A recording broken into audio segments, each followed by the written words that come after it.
Throughout the history of esports, there have been a few players that have transcended their respective games and become legends. From Daigo Umehara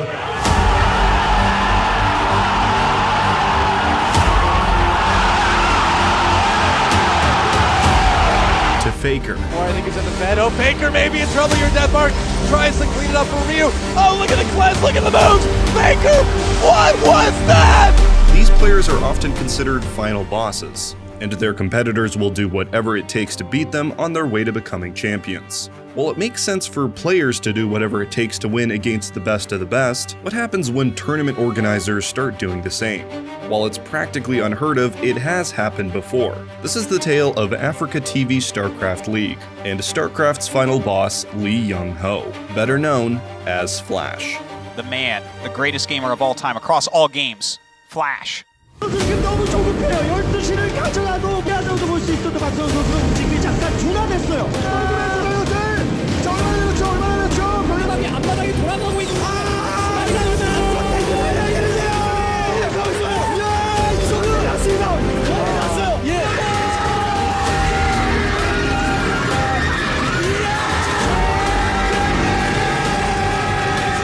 So who is Flash? For those unfamiliar, Flash is widely considered the greatest StarCraft player of all time, and to some even the best pro player of all time. While we could make an entire video dedicated to discussing the feats and accomplishments of Flash, and we might, let's go over some of the highlights. Similar to a fighting game, in StarCraft players pick the race that they will play before the match, out of Terran, Protoss, and the Zerg. Each of these three play very distinctively, and sometimes take years to master in a competitive setting, so historically most pro players stick to just playing one race throughout their whole career.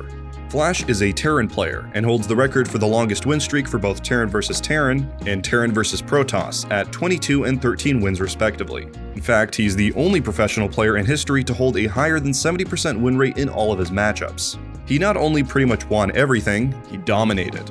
With such an absurd win rate, Flash's trophy case was equally as impressive. The peak of his winnings was in 2010. In that year, Flash made the finals of 7 tournaments, winning 4 of them. Among those wins included a dual Star League win, winning the Korean Air OSL Season 2, and Big File MSL. This made Flash only the second player in history to win 2 separate leagues at the same time. Along with carrying KT Rolster to 2 Pro League victories and winning that year's World Cyber Games, Flash's absolute dominance of 2010 earned him the Bonjour label by the community, a term that was only given to 4 other players for similar repeated dominance in StarCraft. However, by that time, the use of Bonjour had become somewhat outdated, and so Flash was referred to by a much simpler title: God. Unfortunately, shortly after his tear in 2010, Flash's time with Brood Wars would come to an end for the time being. While he was able to compete fine at the start of 2011, Flash eventually revealed that he had a repetitive strain injury in his wrist that required surgery. With the time needed to recover, Flash would miss most of the few remaining Brood Wars tournaments as StarCraft 2 began to take over.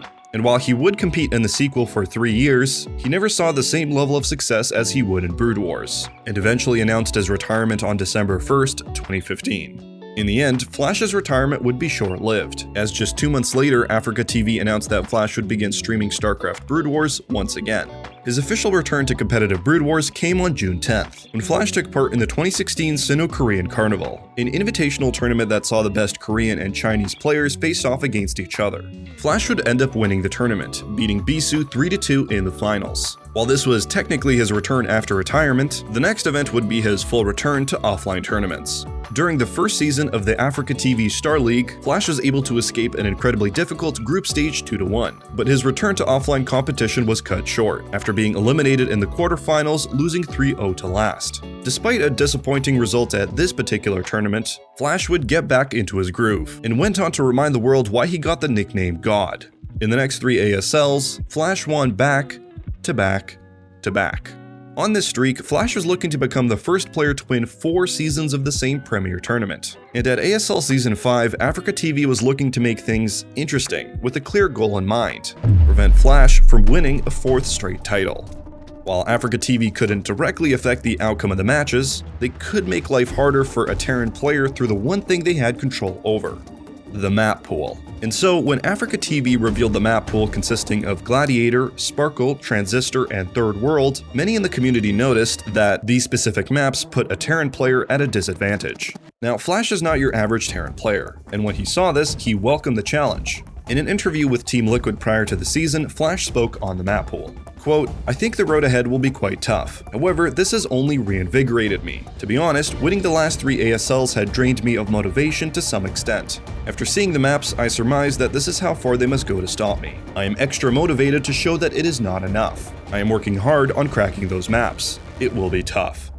Once ASL Season 5 began, fans would have to wait some time to actually see Flash in action, as he had already qualified for the top 16 thanks to his win in Season 4. Instead, during this wait, fans witnessed firsthand how tough the maps would be, during the round of 24, which featured 7 other Terran players. As expected, the disadvantage made by the map pool was great. Out of the 12 players that qualified, there were 6 Protoss players, 5 Zerg players, and just a single Terran player. Despite things looking tough for Terrans heading into the round of 16, Flash was still considered the favorite to win it all. And Flash, for his part, did not disappoint, taking out the other surviving Terran player, Mind, and the Zerg player, Shine, on his way to qualifying for the quarterfinals. But what waited for him out of group stages was another obstacle.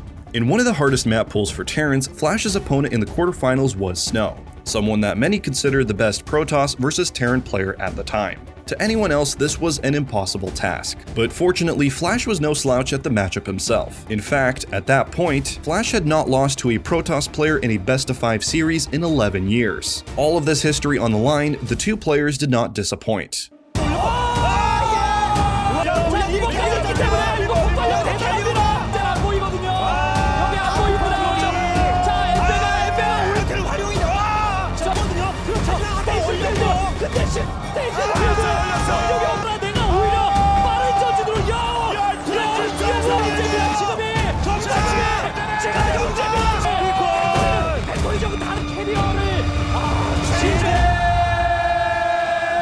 In the end, Snow was the better player that day, and after an amazing 5-game finish, Flash would lose to Snow 2-3. Snow ended up becoming the history maker himself, by ending Flash's 11-year streak against Protoss, while delaying Flash's own history-making accomplishments by at least another tournament. While Flash wasn't able to overcome the overwhelming odds on that day, his push for the 4th title didn't end there. Ultimately, it would take a couple of seasons before Flash finally got his 4th ASL title. In ASL Season 8, Flash dropped only 2 maps the whole season, and won the title with a revenge 4-0 victory over Snow in the finals.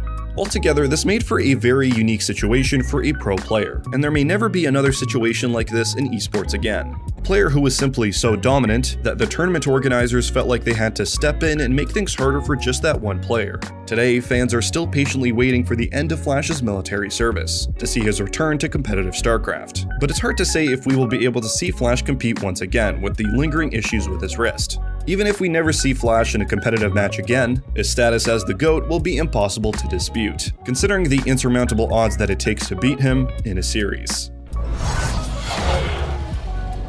This video is made possible thanks to our wonderful patrons. Massive thank you to everyone on this list, and shout out to B, Cloud, QB, Foxy, Kiaostick, Pachanas, Shampoo, Spartacus, and Yashichi for being Platinum supporters.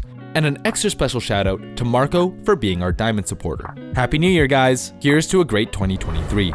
If you want to talk to us, check out our Discord. If you want to support our channel and get info on unreleased videos, check out our Patreon. If you want to help us out in a different way, leaving a like, subscribing, and hitting the bell to stay up to date is also appreciated. My name is Jonah. Thanks for watching.